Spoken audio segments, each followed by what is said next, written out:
Father, the Son, the Holy Spirit.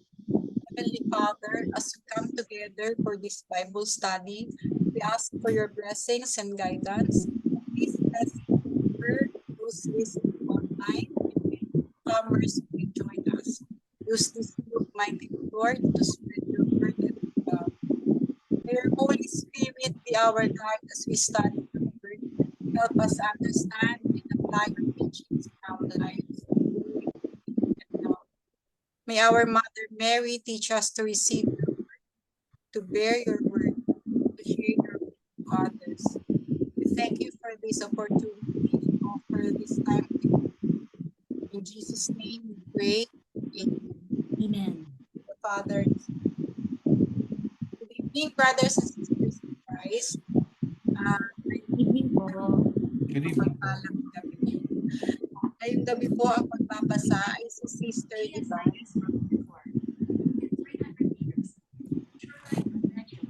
Go ahead, Sister Divine. Good evening po. So, start na po tayo. The three principal stages of ways in our journey towards God. I have asked the Lord for one thing. One thing only do I want, to live in the Lord's house all my life, to marvel there at His goodness, and to ask for His guidance. By Psalm chapter 27, verse 4. Our striving to spiritual growth follow these chief ways. First, that of beginners, the purgative way. The primary concern of beginners is that of preserving the love of God in their soul. The efforts are directed towards the avoidance of sin, above all, mortal sin, and towards the conquest of evil tendencies that could make them lose the love of God. This is called the purgative way, because the end of this stage is the purification of the soul. Wash away all my evil and make me clean from my sin. Create a pure heart in me, O God, and put a new and loyal spirit in me. by Psalm chapter 51, verses 2 and 10. Second, the souls already advance the illuminative way. The primary concern here is progress in the practice of virtues and growth in love. The heart, already purified, is more open to light, thus, it is called the illuminative way. And to the love of God, the soul at this stage wants to follow Jesus and to imitate his virtues. The soul at this stage strives not only to avoid mortal sin, but even venial sin. I am the light of the world, he said. Whoever follows me will have the light of life and will never walk in darkness. By John chapter 8, verse 12. Third, that of the perfect, the unitive way. The soul at this stage clings to God and takes its delight in Him. There is an attitude of ever seeking God to unite, thus it is called unitive way. Himself to him, sin is horror to him because it displeases and offends God. The virtues that attract him most are the virtues of faith, hope, and love, which unite him to God. Life on earth is an exile to him, and he longs to die to be joined to Christ. I want very much to have to live this life and be with Christ. By Philippians chapter 1, verse 23. As a deer longs for a stream of cool water, so I long for you, O God. I thirst for you, the living God. By Psalm 141, 1 to 2. Conformity of submission to the will of God. To do your will, O Lord, is my delight. By Psalm chapter 40, verse 19. All in God is lovable. This truth makes us ardently long for Him and throws us into His loving arms. The will of God includes four things. First, the commandments of God. God is our Lord, and He has the right to give us commands for our own good. God's command is conducive at once to His glory and our own happiness, since He is infinitely wise and infinitely good. Since the commandments are the expression of His will, our faithful observance of them is our way of submitting our will to His will. Second, the counsels. The gospel counsels invite us to do for God over and above what is demanded. If you want to be perfect, go and sell all you have and give the money to poor, and you will have riches in heaven. Then come and follow me. Matthew chapter 19, verse 21. Observance of commandments is enough to enter heaven. But if one would be perfect, one must accept the grace to follow the counsels. Another example of counsel is given by Saint Paul. Virginity is a counsel and not a commandment. To marry is good, but to be a virgin is better. So, the man who marries does well, but the one who doesn't marry does even better. First Corinthians chapter 7, verse 38. Third, the inspirations of grace. I am listening to what the Lord God is saying. Psalm chapter 85, verse 8. These are many particular counsels given to individual souls to advance in their spiritual life. They must be submitted to the judgment of prudent spiritual advisor in order to avoid illusion that they hear the voice of God, when in truth it is the voice of their own passion suggesting such or such a practice.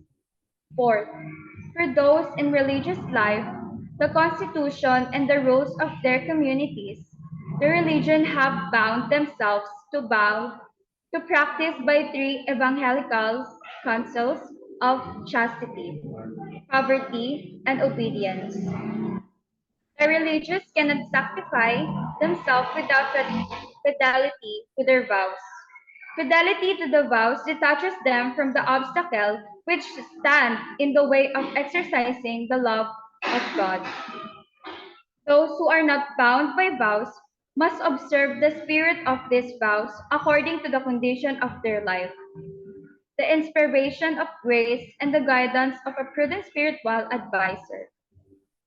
Behold, I come to do your will, O God. By Hebrews chapter 10, verse 9, should be our response to the demands of God. It is this willing and steadfast cooperation that makes us perfect in submitting our will to God.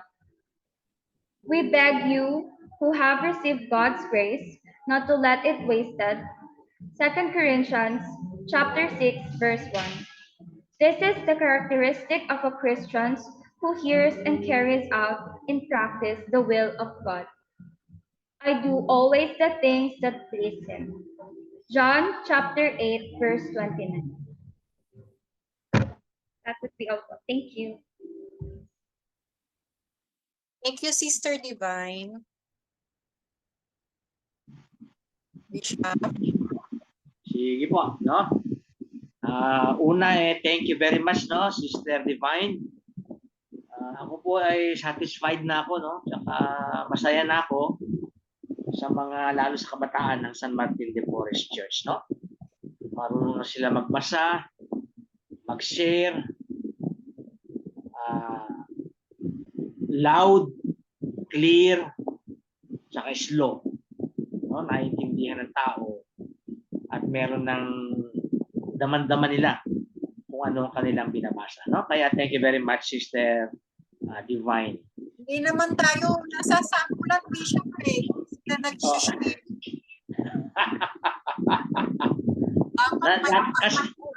Nai-enjoy ko po sila every Saturday. Kung meron po ako, hindi sila nag-share.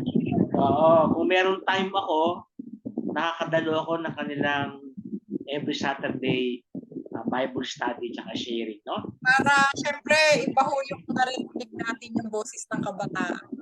Oo, talagang ma-inspire ka, no? Oo. Yung role natin nasaan tayo, supportive na lang. Nasa likod tayo, oo. Kayang-kaya nila, no, on their own, no, kaya na nila, no.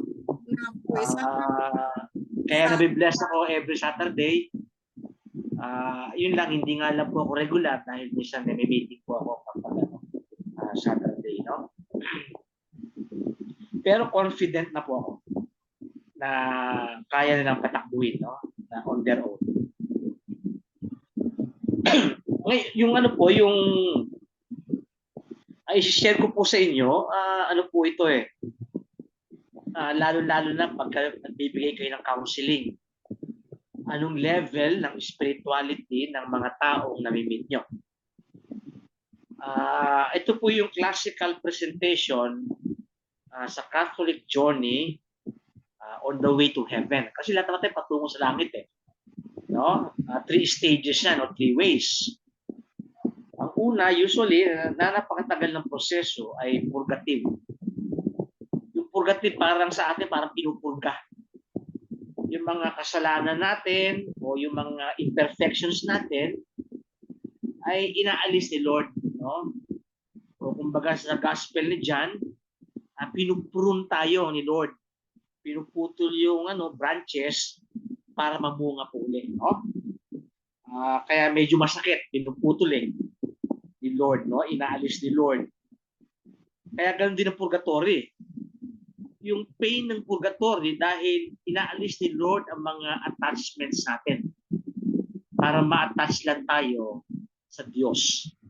Ayun po ang basic ibig sabihin ng purgatory, no? Pinipurge tayo ng all our attachments, no? Kaya maganda na yung mga nasa purgatory pa, ngayon, mga iba nag-uumpisa na ng novena for the poor souls in purgatory.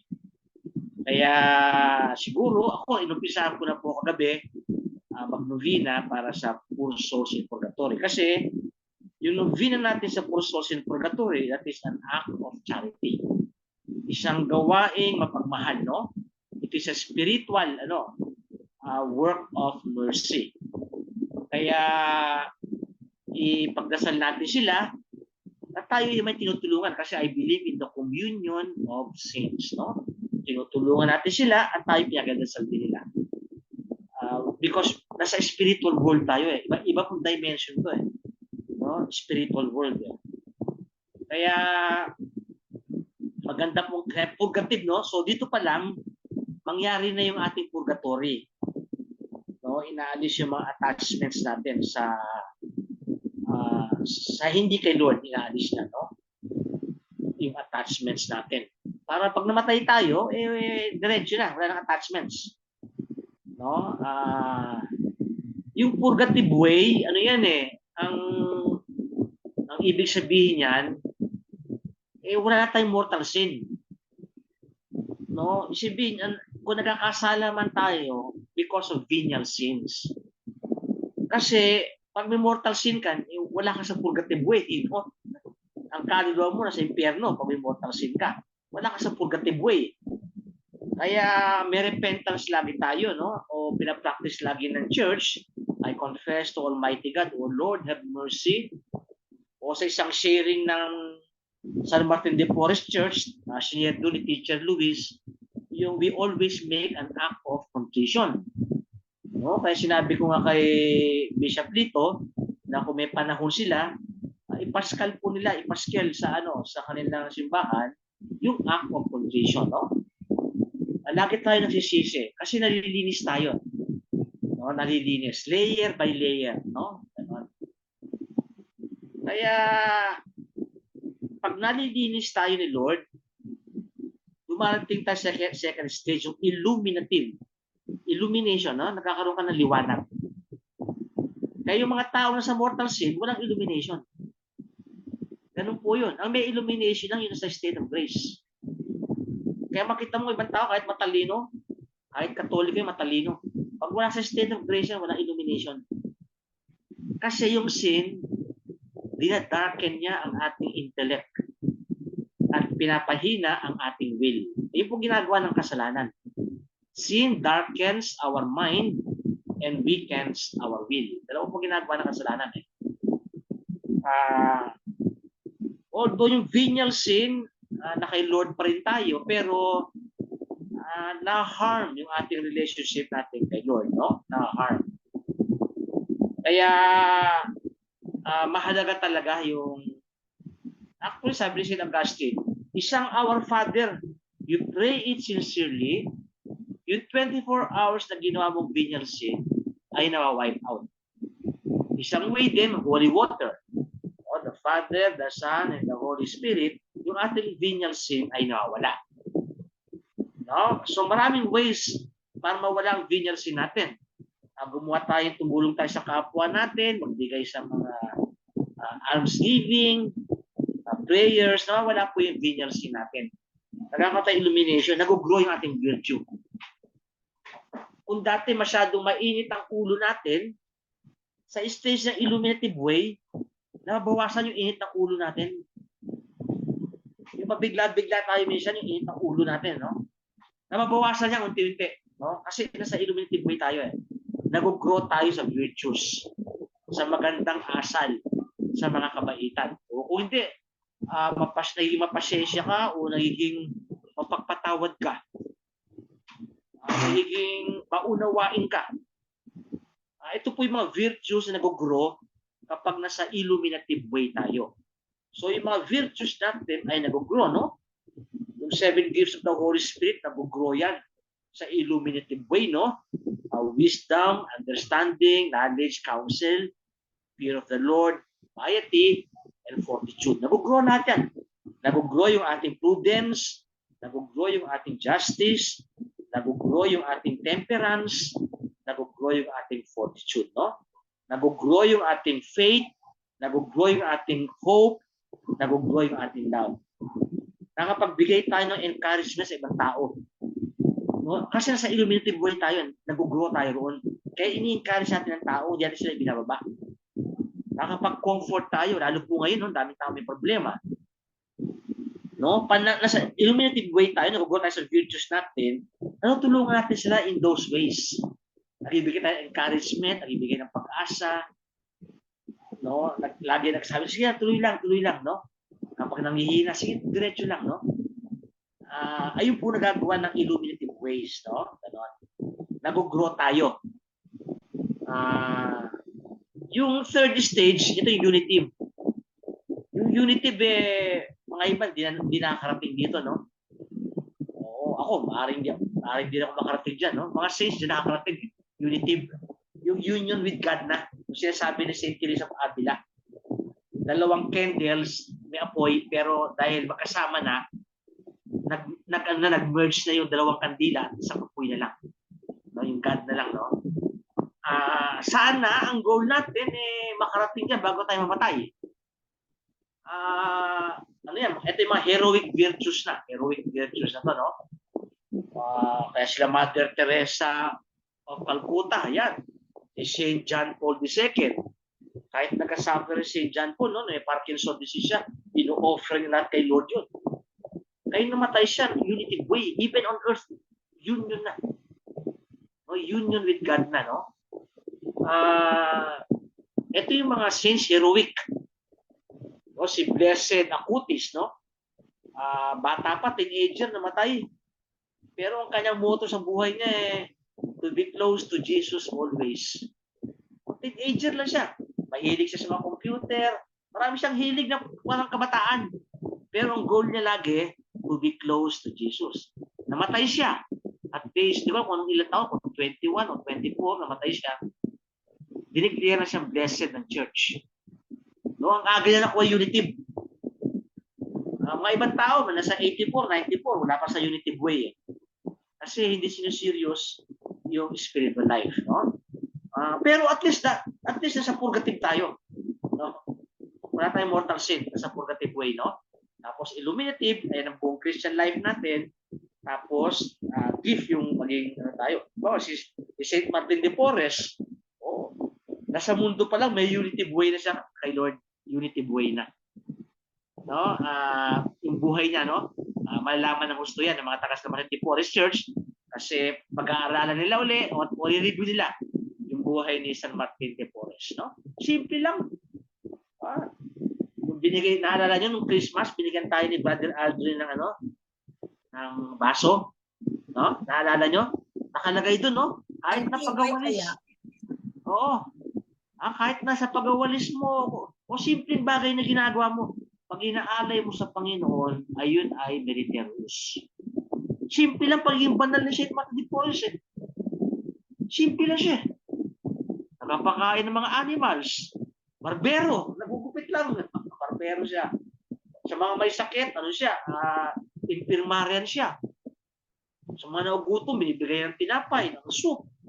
Hindi mabigat na bagay binibigay niya dahil mahirap din yung kongregasyon nila.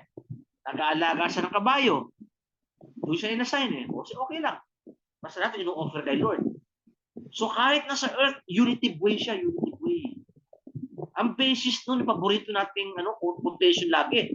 Na-share ko lagi, no? The 1 Corinthians 10:31. Whatever you do, whether you eat or drink, do it for the glory of God. Unitive way na yan.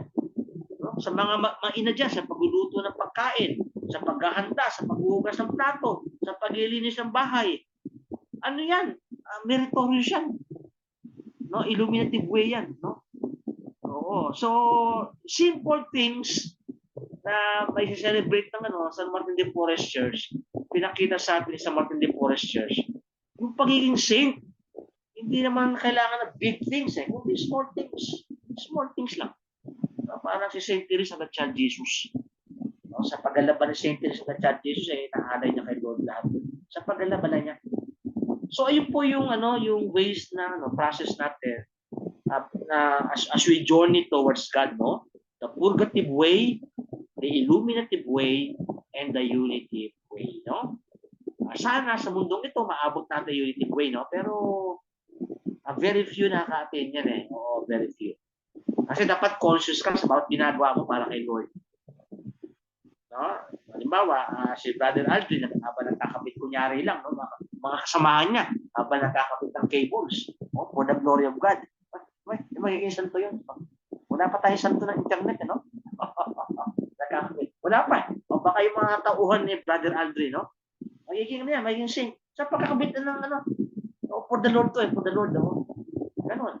O yung mga gumagawa ng mga fence, for the Lord to, para maganda yung aming bahay sa bakan. Yun nga, yun ang unity way, lahat for the Lord. For the Lord, for the Lord. Merong isa sa atin dyan, tumatakbo ng kagawad ata o SK, no? Pag for the Lord yan, magiging sampuan ng mga kagawad. For the Lord, Kung ginagawa mo for the Lord, no? Ganon.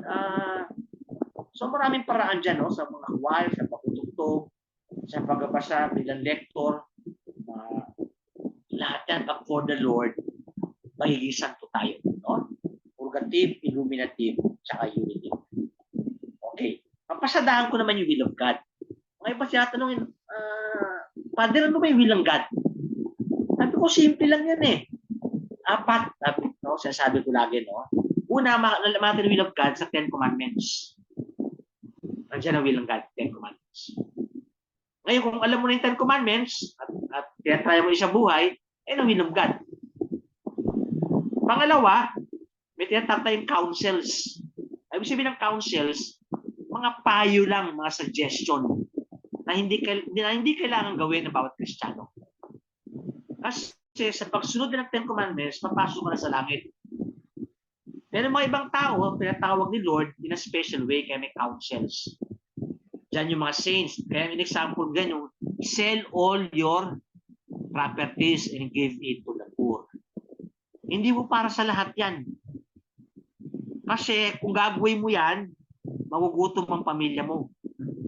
Ikaw mismo magugutom. Hindi po pwede yan. So mga sa few lang yan. Kaya mga iba tinatawag sa pagiging pare, sa pagiging madre. Ganon. Very few lang yan, very few. No? So yung counsels is suggestion lang yan. No? Halimbawa, sinabi doon ni St. Paul sa 1 Corinthians chapter 10 verse 9, okay ang mag-asawa. Pero ang di mag-asawa ay mas okay. Nabasa mo yun. Mas okay pala hindi mag-asawa. Hindi ka nag-asawa ngayon. Hindi pala yun ang tawag ni Lord sa'yo. Ang tawag ni Lord sa'yo, mag-asawa ka. O mga iba, may asawa na sinabi, mas maganda pala, wala tayong asawa, wala tayong magkatalik. Nasira marriage nyo. Nasira. Kasi dapat bilang mag-asawa, dapat magkatalik kayo. Nabasa mo mas maganda yung virginity. So, hindi na ako makakipagtalik. Ay, disgrasya ang buhay mo dyan. Kaya counsel lang yan. Kailangan mo ng spiritual advisor. Parang yung parents ni Saint Therese of the Child, Jesus. Yung mga magulang niya, si Saint na yun dalawang magulang niya, papa niya at mama niya, Saint na. Nung kinasal sila, sabi nila mas maganda, huwag na tayo magkatalik. Siya nakausap na yung pare, nasabi nila, gumawa silang vow, kahit mag-asawa kami, hindi na kayo magkatalik para kay Lord. Sinagot ng pare, mali yan. Kasi mag-asawa kayo dapat magtalik kayo. Kaya sinunod nila yung pare, nagtalik sila, at nagkaroon silang anak, at 4 na anak nila ay nagmadre. At si Saint Therese, naging saint, at yung ibang kapatid niya ay maging saint na rin. Counsel lang yung counsel, advice lang. Sa mga few lang yan, hindi para sa lahat. Oo, counsel. Para sila Saint Francis of Assisi, oo, counsel lang yon. Ikatlo, minsan nakakatanggap ka ng inspiration kay Lord Ang tawag dito, yung inspiration from the Lord, no? Na-inspire ka. Na-share ko na rin sa inyo Na-inspire ka na umalis ka si Mother Teresa Calcutta, umalis siya sa pagkamadre niya para magkataguli siya ng panibagong kongregasyon. No? Kaya kailangan may advice dito, no? Kaya diyan papasok tayo mga eldersly, no? Kasi mga iba, may mga bagong na kay Lord. Gusto nila i-please si Lord, lahat gagawin nila. yung masisira ang pamilya nila, masisira ang buhay nila. Dapat yung kanilang inspiration ay tama. No, ganun. Ibig sabihin inspiration, no? Na-share ko sa inyo, di ba, minsan, nung pinapunta kami ni Father Emil Valenciano na may sinasapian daw ng demonyo, i-exercise namin. Na-share ko sa inyo, tapos pinuntahan namin, nakita ko, wala naman, hindi naman sinasapian yun eh. Kasi na-inspire siya. Nabasa niya sa Bible, read the Word of God.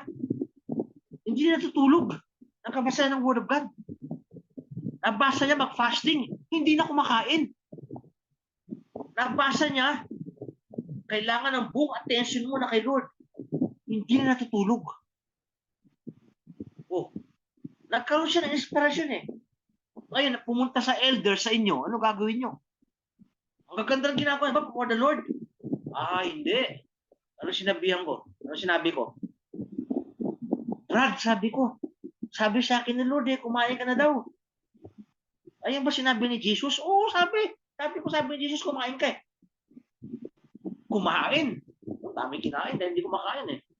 Sabi din ni Jesus, huwag ka na magbasa ng Bible ng ilang oras. Everyday, sabi ko, 15 minutes lang, sabi ko. Sabi ni Jesus. Ganun ba yun, Father? Oo, sabi ni Jesus, 15 minutes lang everyday.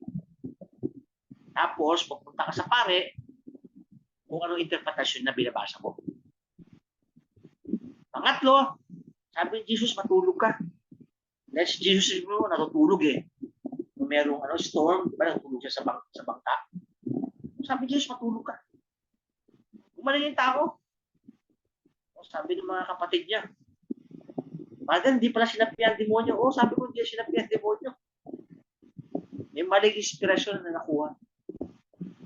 Ayun ang role nyo. Baka may ibang tao dyan sa inyo, kung ano mga inspirasyon na kukuha. Ano nyo, gagabayan nyo. No? Tapos yung ikaapat, kung ngayon pare, madre, ang kanilang will of God na i-express sa kanilang rules sa constitution nila. No? Kaya kung may mga pare na hindi na ganong, kunyari, wala siyang time magdasal o magdasal ng divine office, no? O mag-adoration of Blessed Sacrament, sabi mo, Father, ang will ng God sa iyo ay iwanan mo yung ibang trabaho mo at magkaroon ka ng time magdasal. Magkaroon tayo ng adoration of Blessed Sacrament, dasal ka ng rosary, divine office. Ayun ang mo. Kasi nasa rules yan ng mga napapare at nagamadre. Kasi kung hindi mo gagawin yan, kung ano na mga pagkagawin mo, no? So, Father, kailangan huwag ka magpupuyat din, dapat may time ka, magdasal, dahil mag-imisa ka bukas sa 5 o 6, maihanda mo yung sermon mo. Hindi yung umagang-umaga sabi ng pare, nahantukan pa ko siya. Ano ba yung gospel ngayon? Titignan lang niya. Tapos mag-imisa na siya. Hindi yun ang niya, buhay niya bilang pare. No? Kasi nasa rules, nasa constitution, kung ano dapat gawin ng pare. No? Ayun ang dapat niyang ginagawa. No? Ano ba? Pare, dapat mag-imisa everyday. No? Mga ibang pare, hindi nag-imisa everyday. Kasi daming ginagawa busy. Puro counseling. Hindi mo pwede yun. No? Ang obligasyon mo, everyday ka mag-imisa. Kahit nag-iisa ka. Actually, hindi ka nag-iisa kasi kasama mga angels and saints. No? Kaya may rules sa mga pare na dapat niyang gawin. Halimbawa, yung pare na sa Roman Catholic Church na wala siyang asawa, no? Dapat hindi siya pupunta sa mga beer house. Hindi siya pupunta kung ano-anong mga okasyon para maprotektahan niya yung pagiging celibate niya. Para maprotektahan niya. Kasi nasa rules Yun ang will ng God sa kanya. Marami kinarinig, may ibang pare naglalasing. Talo pa yung ibang laiko kung magminom. Mali yun, mali. Kasi nasa rules sila, hindi. Ayun ang will ng God. O kung hindi masyadong garbo ang kanyang pamumuhay, ilang kotse niya, bakasyon ng bakasyon sa States, sa Europe, kung saan. Mali yun, mali. Kasi as a priest, kailangan simple life. Yung mga yung poverty mo. No? Tapos obedience, sumusunod ka sa obispo mo. O sumusunod ka sa superiors mo kung sa kayo assign. So ito yung mga will ng God, no? Nalalaman natin sa Ten Commandments, sa councils, sa inspiration, at sa mga rules at constitution ng church. Okay. Pinanood ko, kailan ko pinanood? 2 days ago yata yung tungkol sa topic nyo kay Judas, no? Ano po yan? Practice po yan ng mga Jesuits, tinatawag na Ignatian method of meditation. Lahat po ng biblical characters ay kasama sa imagination mo, nag-meditate ka kung anong pwede yung matutunan.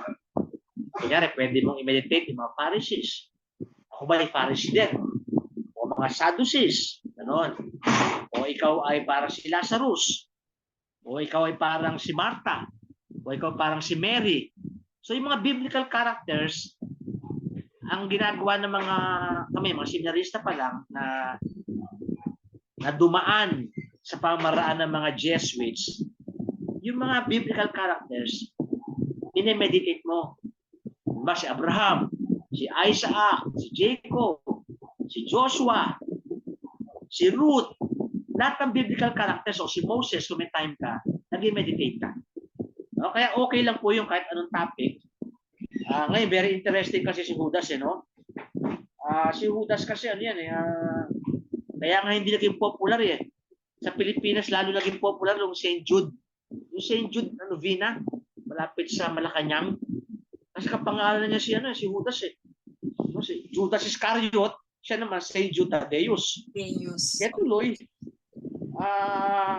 sa history, hindi naging popular. Pero si St. Jude, naging siya patron saint ng mga hopeless or impossible cases. No? Ako meron akong devotion dyan kay St. Jude. No? Magandang buhay niya. Sumulat siya sa libro sa New Testament. No? Maikli lang, no? Maikli lang yung kanyang sinulat. Pero yung maikli niya sinulat, kinuha ko na 6 months yan. Isang course. Kasi ang ganda ng kanyang letter. No? St. Jude. Ngayon, lahat ng mga, habang nag-reply kay Jude, kay Judas, no? Iscariot, lahat ng mga sinabi niyo puro tama. Pero may isang bagay doon na gusto kong bigyan ng pansin. Yung konteksto ni Judas. Kasi yung kanyang human nature, the same as us naman kapareho natin nature niya. May human nature siya, human nature niya pareho lang. Meron din tayong tendency to do evil. Pareho lang tayo. Pero kaibahan ni Judas at sa mga Hudyo noon, kaya sinigaw ng mga tao ipako si Jesus. Kasi may mali silang konsepto na ang Mesaya ay dapat political military. Ayun po ang nag-udyok kay Judas at sa lahat ng mga Hudyo na gusto ipapako si Jesus.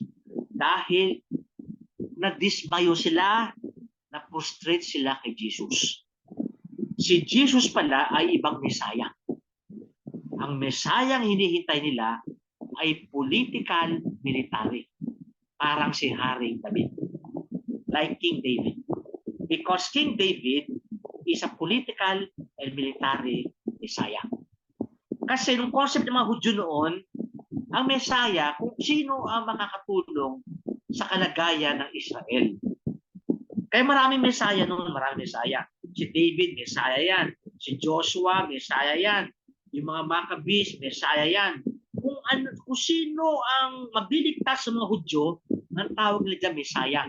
Kahit na maliit na Messiah lang. Basta iligtas sila. Kaya nung si Jesus, nakala, ito na, ang pinakatunay na Messiah. Tatapusin niya lahat. Ililigtas tayo sa Roman oppression.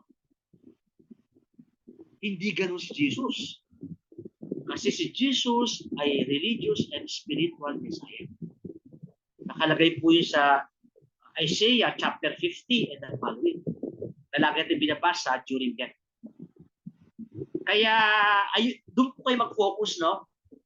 Pag ang tinatalakay natin sa Lent, kung bakit binitray, kasi lahat ginawa ng magandang buhok, ginawa ng maganda ni Jesus ang mga tao.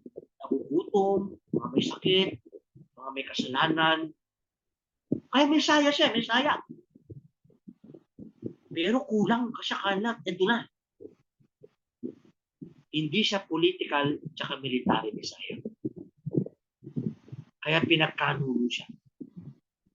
Hindi siya, parang may nabasa ako dati, hindi ako sigurado eh. Pero parang, kumbaga si Judas, parang may pagka-leftist siya, parang ganun. Opo, lahat po ng mga Hudyong nationalist, leftist. Pero sa mga disipulo ni Jesus, ang pinaka-leftist diyan si Simon. Si Simon, hindi si Simon na si Peter kundi si Simon na sa last part ng mga tinawag niyang apostle. Si Simon magkasama yan tsaka si Jude, Saint Jude Thaddeus, pumunta sila sa Armenia hanggang na-martyr sila. Ayun talaga, ang tawag diyan Simon the Zealot, nakalagay po sa Bible yan. And Simon the Zealot. Kumbaga sa atin, ayan po yung mga NPA, yung mga rebelde. Oh, yun nga. So isa sa mga apostoles ni Jesus, si Simon the Zealot. Pero si Judas, tulad siya ng mga lalaking Hudyo na nag-expect sila ng political military Messiah. Pero sila Peter, naintindihan nila na hindi pala si Jesus political military. Kasi mas malawak si Jesus, spiritual siya at religious ang Messiah. He is the Savior of the world. Kaya pati ngayong Israel, yung present Israel, yung may giyera ngayon, si Jesus peke. Ano yan? Traidor na Hudyo si Jesus sa kanila. Traidor si Jesus bilang Hudyo sa kanila. Kasi si Jesus hindi political military Messiah. Kaya in a way, lahat ng tumutulong sa Israel, halimbawa si Netanyahu, yung prime minister nila, Messiah sa kanila, Messiah. Pero maliit na Messiah pa lang, wala pang final na Messiah. So lahat ng tumutulong sa Hudyo para mapaayos ang kanilang buhay, ang tawag na dyan, Messiah. Oo. Noong time ni Jesus, nag-expect sila ng political military Messiah. Kaya sige pa. May tanong lang po ako. Kasi di po ba doon sa sabi pagpe-pray ang Israel kasi sila yung chosen people. Tapos may napanood po akong video na ang sabi, hindi na raw yung Israel per se ang tinutukoy. Kung hindi yung mga naniniwala sa Diyos, yun na daw yung bagong Israel. Ang bagong Israel tayo, mga Katoliko. Ang bagong Israel, Christianity. Nakalagay po sa New Testament yan nasa Gospel ni Matthew, since you are not faithful, it will be given to other nations. At yung other nations na yan, ayun po yung mga Christianity. Kaya tayo po yung New Israel. Pero yung Israel na mga Hudyo ngayon, they are still chosen people of God kasi isi-save pa rin sila ni Jesus And one of the signs na mag-end of the world, pag ang majority ng Israel ay ma-convert sa Christianity. Kaya may mga Christians na kanilang apostolate, ang kanilang ministry, to convert the Jews to Christianity. Para dumating na si Jesus. Kaya may joke, di ba? Huwag nyo muna i-convert yung mga Hudyo para hindi pa dumating si Jesus. Oo. Kasi ang sign ng end time, kapag ang Israel na-convert na kay Jesus. Kasi si Jesus kasi dumating for the house of Israel Pero ni-reject siya Kaya ibinigay niya sa mga New Israel, mga 12 apostles. New Israel yan 12 apostles. Tayo yun. Tayo ang New Israel, tayo. Tayo ang New Israel. Sila yung Old Israel, pero iligtas sila ni Jesus kasi sila yung chosen Hindi na wala yung pagiging chosen nila. No? Kaya yung bansa nila, since 70 AD until 1948, na parang naparusahan sila. Dahil ni-reject nila ang Messiah. Pero sinabi nila ni Yahweh, I will gather you as a nation. Kaya 1948, nung binigay sa kanila ng United Nations, yung land of Israel, ay yung fulfillment nila that Yahweh is faithful to His promise. Talagang ang pakiramdam nila, sila pinili sila ni Yahweh. Kaya nagkaroon sila ng land ngayon na talagang anuhin nila, na talagang poprotektahan nila dahil bigay ito ni Yahweh. No? Kaya ngayon may mga other political, huwag nga tayo sumali sa mga political issues, military issues, pero ayun po talagang pinaka-basic nun. God is faithful to Israel. No? Yung land na yan, binigay sa kanila. Actually, buong Middle Ages, ano po yan, land ng mga Christians yan. Kasi sumulpot lang po sila Muhammad, 6th century. Before Muhammad, nag-preach din mga apostles. Kaya yung mga lugar na yan, mga Christians yan. Nung dumating si Muhammad, pinagkapatay ang mga Kristiyano. Ayan pong history niyan. So yung kine-claim na sa Muslim talaga yan, hindi totoo yun. Kasi originally, sa mga ano yun sa mga iba-ibang tribes. Tapos nung pumunta yung mga apostles dyan, nag-preach, naging Christians yung mga lugar na yan. Tapos 6th century lang, 6th century, 600 AD. Pero tagal nyo magmula apostles, magmula time ni Christ, hanggang 600 AD. Kristiyano yan. Dumating si Muhammad, winipe out ang Christians yan. Winipe out. Tapos kinlame lang kanila lahat ng buong Middle East. Hindi totoo yun. Oo. Pangalawa, yung Israel, talaga from biblical times, kanila yung lugar na yan. Kanila yan. Pero dahil nga sa political nga, dahil nahawakan ng Muslim na lahat, gusto ng Muslim, lahat yan kanila. Oo. Kaya, ang solusyon ng church dyan, bigyan ng lupa na rin yung Palestine para wala kayong away. Bigyan ng lupa ang Israel, bigyan din lupa ng Palestine. Ang nangyari, ang gusto ng Palestine, lahat makuha. Kaya nagkaroon ng giyera yung 1967, yung Six-Day War. In 6 days, nag-declare ng war ang Egypt, Jordan, Syria, tsaka Lebanon yata 4 Lebanon po. Oh, so tinalo ng Israel in 6 days. Inatake sila during Sabbath. Kasi nag-worship sila Ngayon, the same din ang ginawa ng Hamas.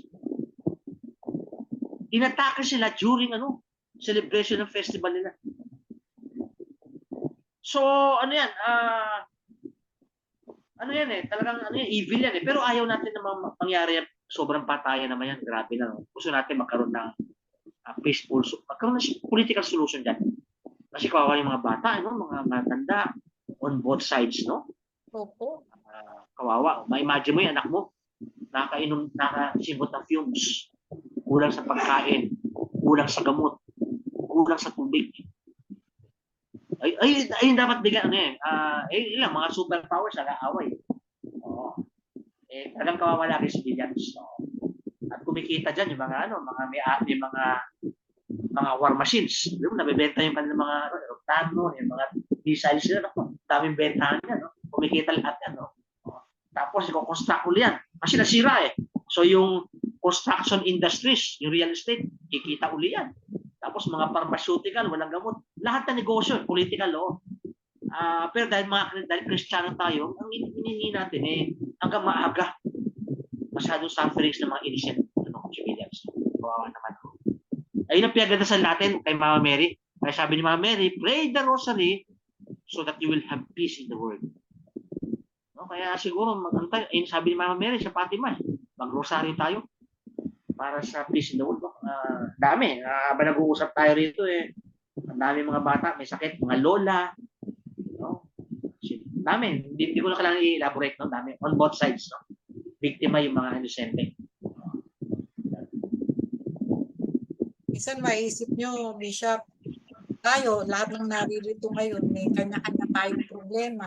Pero pag napanood nyo yung mga giyera, maiisip nyo, Diyos ko, kapraso lang yung... May imagine mo, wala kang makain, binobomba ka. Yun nga po. Wala kang makapos, may anak ka. May sakit. May napanood ako doon yung tatay, yung ayaw siya palapitin doon sa building na pinasabog, nandun daw yung mga anak niya, umiiyak siya.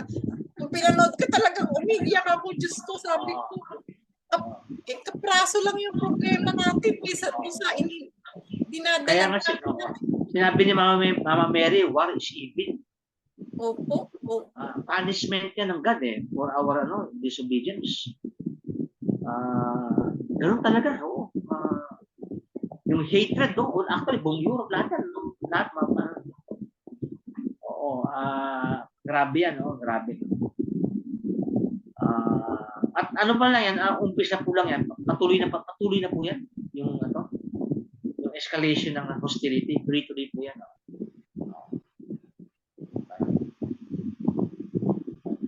Meron pa raw na sabi nila, madadamay ang Russia. Lahat po yan. Lahat po interesado, lahat yan. Tapos China, balak magkipag-giyera sa Taiwan. Ano yan? Parang ayan po yun, parang senaryo ngayon. Parang after pandemic, giyera. So kumikita dyan yung pharmaceutical, dahil pandemic, yung pharmaceutical. Tapos kumikita dyan yung war machines. Yung mga powerful, mga may pera. Kumikita. Tayo pong kawawa. Dasal tayo lagi, rosary. Dasal tayo, kasi Martin de Porres, dasal tayo.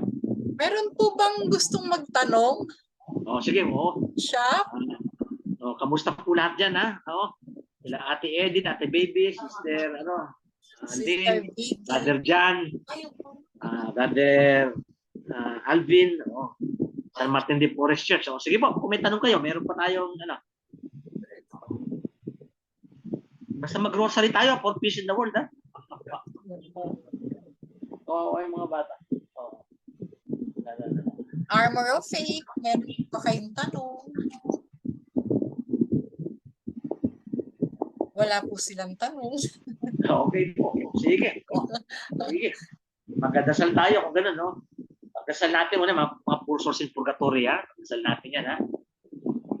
Magdasal natin yung fiesta ng San Martin de Porres Church. Matuto tayo sa buhay ni San Martin para tayo maging santo rin. Maging santo, santa. Tapos pagdasal natin yung yung ating growth sa spiritual life, sa purgative way, illuminative way, tsaka unitive way. Patuloy tayong gamitin ni Lord sa pagpapalaganap ng kanyang mabuting balita. Sa kagalingan ng may sakit sa atin, ng miyembro natin, sa mga ibang pangailangan natin. Sa mga problema ng Christ Family Prayer Group, San Martin de Porres Church, Armor of Faith Prayer Group, pamilya po ni Brother Adrian ng Estrellas, si Sir Karina. Sama po natin sa atin.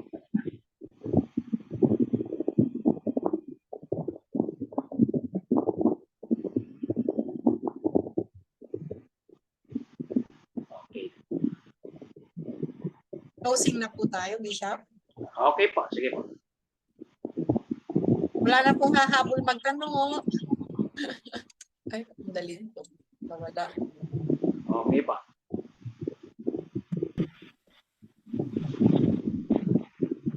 In the name of the Father, the Son, the Holy Spirit. Father God, thank you that we are a family of Christ. Thank you for this group.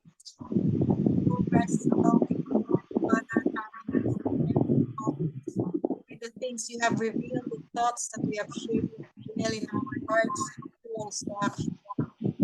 give us the boldness to share your word, love, and compassion. Father, in our land, bless the Pope and the clergies, bless all the members, families, and attendees of Christ's Family Prayer Group. Grant us peace, protection, guidance, provisions, and good health. Always pray and thank you, Father, in Jesus' mighty name, through the intercession of Mama Mary. Ang pagpapala ng ating Panginoon ay laging sumainyo. The Lord be with you and with your spirit. May Almighty God bless you with every blessing of heaven and earth. In the name of the Father, and of the Son, and of the Holy Spirit. Amen. Amen. Okay pa. God bless po, ha. Thank you pa. God bless. Salamat Thank po, you. Bishop. Thank you, Bishop. Okay pa. Thank you pa, Brother Yes. Andres, Sister Karina, San Martin Thank de you, sir. Porres Church, Armor of Faith. God bless po. God bless po. God God bless. bless po. Thank you. Good night. God bless everyone. Okay pa. Sige pa. Bye.